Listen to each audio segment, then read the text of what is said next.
안희정 전 지사 사건을 보더라도 많은 분들이 왜 그 피해자분이 한 번이면은 뭐 이해를 하겠지만 세 번, 네 번, 몇 번씩이나. 예, 몇 번씩이나 똑같은 피해를 입느냐? 그러면 서로 뭔가 합의한 것이 아니냐? 이런 이야기를 하시거든요. 그런데 그분이 그때 방송에 나와서도 말씀하셨듯이 이 가해자는 저의 직장 상사였고 언제나 지사님이었었다고 이야기를 했잖아요. 예. 그렇듯이 수많은 이 성폭력이라고 하는 것은 뭐 이 사건만이 아니라 전체적으로 권력형이에요. 누군가가 나보다 더 힘이 센 사람이 자기보다 더 약한 사람에게 자기가 갖고 있는 여러 가지 권력을 가지고 행사하는 거거든요. 예. 이랬을 때 피해자분들은 여기에 내가 싫어요, 안 돼요라고 말하는 그 순간 나의 모든 그동안의 이 관계들, 뭐 학생이면은 논문을 쓰는 학생이면은 이제 나는 이걸 포기해야 된다. 그렇죠. 뭐 직장인이면 내가 회사를 그만둬야 된다. 이런 식의 결심까지 해야 되는 그런 각오까지 해야 되기 때문에 사실 그 자리에서 제대로 거부하지 못할 수 있다라고 하는 그게 바로 이제 위력에 의한 성폭력인 건데 위력, 위계에 의한 뭐. 근데 그 부분을 우리 사회에서는 아직도 잘 인정하지 않고 왜 바로 도망치지 않았고 왜 바로 문제 제기하지 않았느냐라고 피해자를 비난하는 거죠. 91년에 이걸 만들고 뭐 20몇 년 동안 운동을 해왔는데 내가 운동을 잘못하고 있나라고 느끼실 만큼 왜 우리 사회는 그렇게 더디게 변할까? 법과 제도는 빠르게 변화했는데 왜 인식은, 문화는 더디게 변할까? 아까 그런 말씀하셨습니다. 왜 그렇게 더디게 변합니까, 우리는? 많은 사람들이 공분했던 성폭력 사건들이 많이 있었죠. 뭐 유영철 사건도 그렇고 그 조두순 사건이나 이런 사건들이 있을 때 우리의 정부나 또 국회는 정말 발빠르게 법제도를 만들었습니다. 그렇습니다. 그래서 언뜻 보면은 이제 이렇게 가해자를 중형에 처하고 전자발찌를 채우고 화학적 거세를 하면 이 문제가 해결되리라라고 하는 저는 이게 착시고 착각이라고 생각해요. 근데 그 괴물만 이렇게 딱 드러내면 그 괴물이 가능했던 이런 사회 분위기는 사실 그대로 남아있는 거잖아요. 그래서 학교 내에서도 뭐 문제 제기를 당한 그 사람을 뭐 퇴교를 시킨다거나 아니면 해임을 시키면 문제 해결됐습니다 라고 하는 경향들이 있는데요. 그 사람이 지속적으로 그런 식의 성폭력을 할 수 있었던 그 문화를 돌아봐야 되는 거죠. 그래서 마치 저 사람은 나하고 다른 나는 저런 괴물은 아니거든 다 이렇게 생각해요. 그래서 본인이 어떤 성폭력 피해자에 대해서 뭐 그 사람도 즐긴 거 아니야? 이렇게 말하는 이 말이 사실 그런 성폭력 문화를 만드는 데 일조했다라는 생각을 잘 못 하시죠.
지금 말씀하신 의식, 문화, 조직의 분위기 이런 표현들이 참 바꾸기 쉽지 않은 거 인정합니다. 그러면 또 이건 우리 사회의 의식과 문화와 분위기 전체가 그래서 그래라고 이제 답변하시면 또 남성들 사이에서는 그럼 모든 남성이 다 성폭력 범죄의 잠재적 가해자란 말입니까? 이런 목소리가 나오거든요. 그런 질문에 대해서 뭐라고 답변하시겠어요? 네, 진짜 의외로 많이 듣는 질문이에요. 그러니까요. 그리고 많은 남성분들이 굉장히 불쾌하시죠.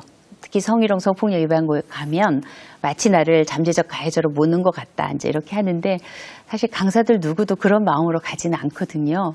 그래서 저는 역으로 내가 이제 요즘 소위 펜스 룰이라고 하는 오히려 여성들을 제외하고 남성들끼리 회식도 가고 예, 뭐 예. 식사도 하고 이제 이런 예. 식으로 가고 있는 게 예, 또 예. 아예 하나의 만나지 말자. 뭐. 만나지 말자. 이제 그런 거는 한번 제가 여쭙고 싶어요. 그러면 당신 스스로를 내가 이렇게 같이 회식을 가더라도 나는 제대로 어떤 인간적인 관계를 맺어가는 사람이야. 라고 좀 증명해 주세요. 예. 왜 스스로를 내가 거기 가면 나도 어떻게 오해받을지 몰라가 아니라 나는 거기 가더라도 얼마든지 정말 서로 존중하면서 식사도 하고 예. 뭐 술 한잔도 할 수 있는 그런 사람입니다. 스스로를 좀 존중하고 스스로를 믿었으면 좋겠어요. 네. 근데 아까도 그 성희롱 예방 교육 같은 거 말씀하셨습니다만 다 커서 직장에 들어간 다음에 그것도 형식상 주어져 있는 네. 의무 교육이라서 뭐 몇백 명 앉아서 성희롱 예방 교육 이렇게 받고 그런 게 아니라 네. 유치원, 초등학교, 중학교, 고등학교에서 좀 체계적으로 배워야 되지 않나요? 이런 네. 문제를. 네, 지금 정말. 학교에서 그런 거 가르칩니까? 네, 지금 의무적으로 가르치게 되어 있어요. 아, 1994년에 성폭력 특별법이 제정이 됐고요. 그때부터 학교에서 의무적으로 성폭력 예방 교육을 하게 되어 있어요. 예. 실제로 거의 100% 다 하고 있습니다. 어, 근데 말씀하신 대로 어떤 방식으로 하느냐. 학교에서도 좀 그냥 수박 겉핥기예요? 그럼요. 아. 예. 이제 물론 개중에는 아주 소규모로 토론식 교육을 하고 있는데도 있습니다. 그런데 대부분이 정말 아직도 강당에 모아놓고 하고 있고, 그리고 그 강의를 하는 강사의 마인드라고 할까요? 어떠한 가치관을 가지고 교육을 하느냐가 너무너무 중요한데요.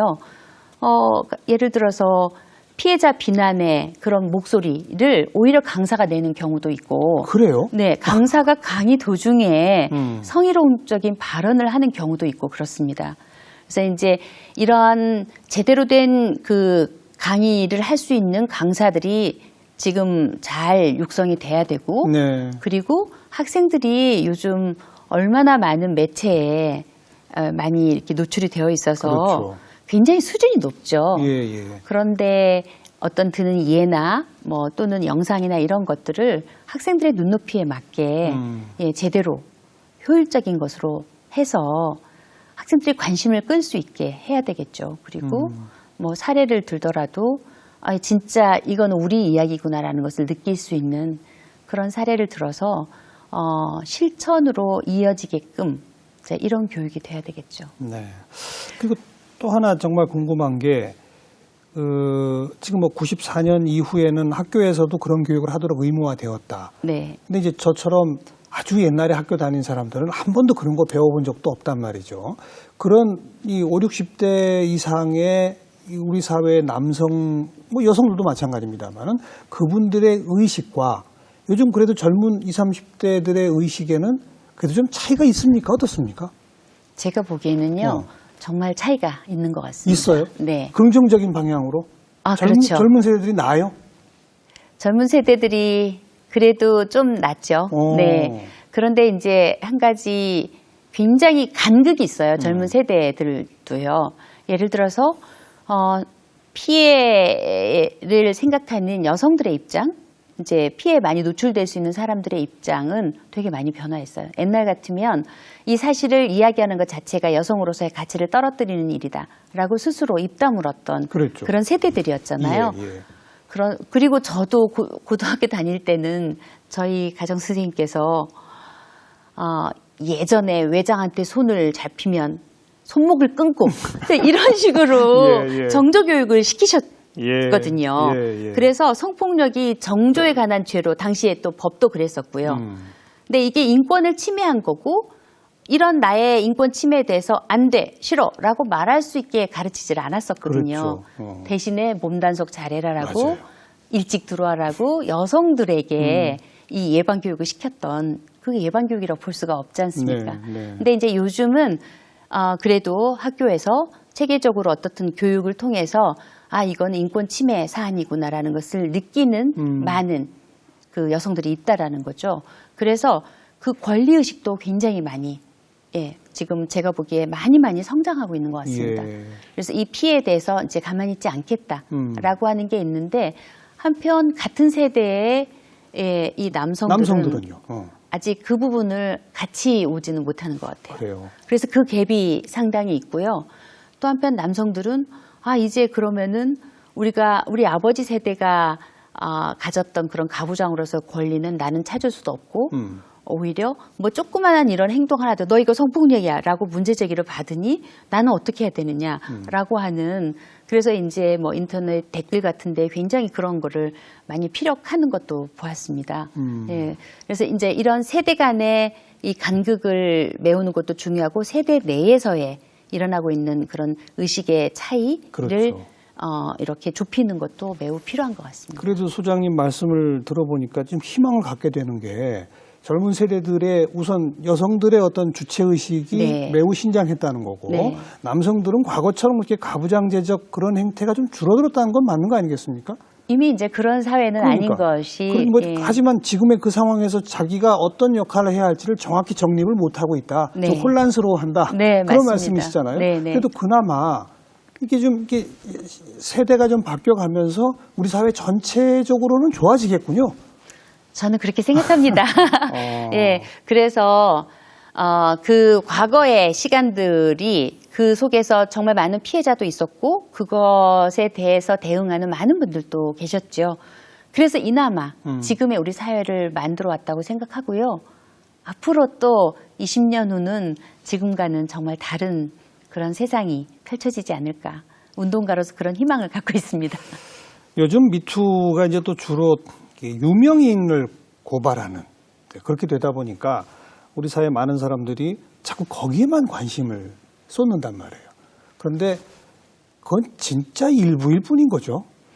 그렇죠. 네. 그래서 저희도 이제 운동을 하면서도 사실 뭐 이윤택 사건 공동 대책이나 김기덕 뭐 감독 사건 공동 대책이 저희도 이제 사실 그런 유명인에 의한 성폭력 피해에 대한 대책위를 꾸리고 공동으로 대응을 하고 있어요.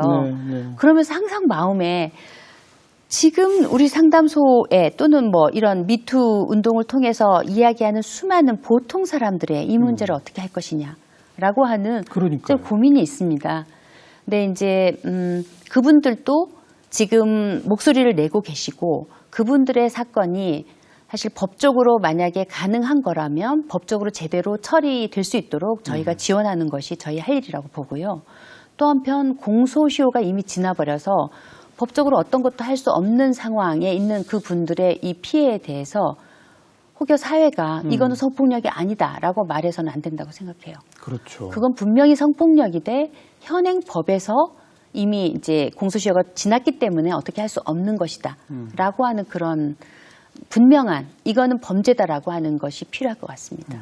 그리고 그러니까 그런 유명인으로부터 피해를 입은 게 아니라 그냥 사회 구석구석 작은 조직 내부에서 피해를 입는 분들도 피해자로서 가만히 있지 말고 당신들도 외치십시오.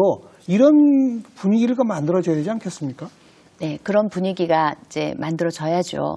근데 간혹 또 어떤 분들은 당신도 얼굴을 내고 당신도 이름을 내고 이야기를 해라. 그래야지 미투다. 이렇게 또 피해자들에게 강요를 하시는 분들도 상당히 계시더라고요. 그게 강요할 문제는 아니죠. 그렇죠. 예. 왜 그거를 무슨 권한으로 강요를 합니까? 예. 그래서 저는 왜 우리 사회가 피해자들한테 이토록 잔인할 수 있는가? 그건 피해자들이 선택해서 그렇게 원하시는 분은 그렇게 하시고 그렇게 말씀하신 분에 대해서는 또 거기에 맞는 적절한 어떤 조치들이 취해져야 되고 내가 여러 사정으로 내 이름을 지금 내지 않지만 사실 이러이러한 사람은 이런 일이 있었다라고 이야기할 수 있어야 돼요. 예. 그런데 이걸 가지고 명예훼손이니 무고니라고 이제 역고소를 하는 사례들이 많이 있습니다. 그래서 이 부분도 지금 사회가 굉장히 시급하게 해결해야 될 문제인데요. 지난 2월 22일에 유엔 여성차별철폐위원회에서 한국 정부를 심의했어요. 예. 네, 저도 NGO 참여자로서 이제 거기에 함께 갔었었는데요. 그 22명의 시도 그 여성차별철폐위원회 위원들이 한국 정부에 특히 이제 성폭력 관련해서 질의한 내용이 왜 한국은 아직도 형법 297조에서 강간을 폭행과 협박이 있는 상태를 요구하느냐. 단지 원하지 않았음을 강간죄로 입증을 해라. 그리고 또 중요하게 성폭력 피해자들이 오히려 이런 무고나 명예훼손으로 어떤 불필요한 형사소송에 많이 이렇게 되고 있는데 그렇죠. 정부는 이 피해자 보호에 전체적으로 어떤 조치들을 강력하게 취해라라고 질문을 했고 또 지난 3월 12일에는 공식적으로 우리 정부에 그 유엔에서 권고를 했습니다. 그래서 이런 여러 가지 이제 성폭력 관련한 7가지 권고가 있는데요. 이 부분을 우리 정부는 받아서 이제 수정 보완해 가야 되는 그런 책무가 있습니다. 선진국 기준에서는 강간이 동의가 없는 성관계는 강간 이런 식으로 규정이 되어 있다면서요? 네. 근데 우리는 조금 아까 언급하신 것처럼 반드시 저항할 수 없을 정도의 폭행이나 협박이 있어야만 그 기준의 차이가 있다는 말이죠. 네, 네. 그걸 고쳐야 한다는 것이고 네. 명예훼손이나 무고로 이 가해 한 측에서 맞고소를 하면 사실 피해자가 고소를 했음에도 불구하고 피해자도 피고소인이 돼서 조사를 받아야 한단 말이에요. 네. 그래서 우선 그거는 이 성폭력 사건에 대한 사법적 조사가 다 마무리된 후에 만약 설령 무고나 명예훼손을 조사하더라도 그건 뒤에 하자 뭐 이런 걸 지금 이야기하시는 거죠? 내가 성폭력 피해자로 고소를 했는데 가해자가 나를 무고나 명예훼손으로 역고소를 하면 그동안 성폭력 피해자로서 가졌던 권리들이 있습니다. 예를 들어서 신뢰하는 사람을 옆자리에 두고 경찰 조사나 법원의 재판을 받을 수 있는 제도들이 있어요. 근데 이런 제도를 쓸 수가 없게 되거든요. 피고발인이 되기 때문에. 네네. 그리고 재판을 받을 때도 비공개로 자기 얼굴을 내놓지 않고. 네네. 비공개로 할 수 있게 다 되어 있는데. 그렇죠. 이 무고나 명예훼손의 피해자가 되면 그 권리도 행사할 수가 없습니다. 그래서 적어도 성폭력 피해자에 대해서는 그 사안이 이제 특별히 이런 사안이기 때문에 이렇게 피고소인이 된다고 하더라도 성폭력 피해자가 가졌던 그런 피해자로서의 권리를 받을 수 있도록 하라라고 하는 것도 중요하고 아까 말씀하신 것처럼 성폭력 사건에 대한 적어도 기소 전까지는 이러한 무고나 명예훼손으로 역고소되지 않도록 해라라고 하는 그런 제안도 지금 있는 거고요. 뭐 법과 제도는 많이 바뀌었다, 좋아졌다라고 했지만 여전히 과제가 남아있는 그런 것들이고요. 특히 가해자 변호인들이 수사나 재판 과정에서 굉장히 많이 지금 이용을 하고 있는 게 뭐냐면 이 피해자의 과거 성역을 들춰내는 거예요. 그래서 당신은 소위 보호할 만한 가치가 있는 정도를 가진 사람이 아니다 라고 하는 것을 공격하는 거죠. 그래서 이 가해자들이 그렇게 이 피해자의 2차 피해를 주는 행위에 대해서 이번에 유엔에서도 권고를 했습니다. 절대로 이 피해자의 권리 차원에서 그런 일은 없도록 그것이 증거로 채택되지 않도록 하라라고 하는 것도 있었습니다. 뭐 오늘 여러 번 언급 나왔습니다마는 법과 제도가 사실 문제의 핵심은 아니죠. 그럼에도 불구하고 국제 기준에 비추어서 우리가 조금 더 보완하고 가야 할 것이 있다. 그런 과제를 지적해 주신 거라고 하고 혹시 정말 너무 그 우스꽝스러운 질문이 될지 모르겠는데 우리가 왜 흔히 선진국, 뭐 복지 선진국 뭐 이런 얘기 많이 하잖아요. 이런 이 성폭력과 관련돼서 우리가 본받을 나라가 있나요? 사실 성폭력은요 전 세계적인 전 세계적인 문제인데 아주 한 가지 예를 든다면 미국의 경우에 제가 어떤 주를 봤더니 신고율이 36%더라고요. 그러니까 우리의 한 3-4배 정도는 신고를 하고 있는 거죠. 이제 그 차이가 저는 굉장히 크다고 생각해요.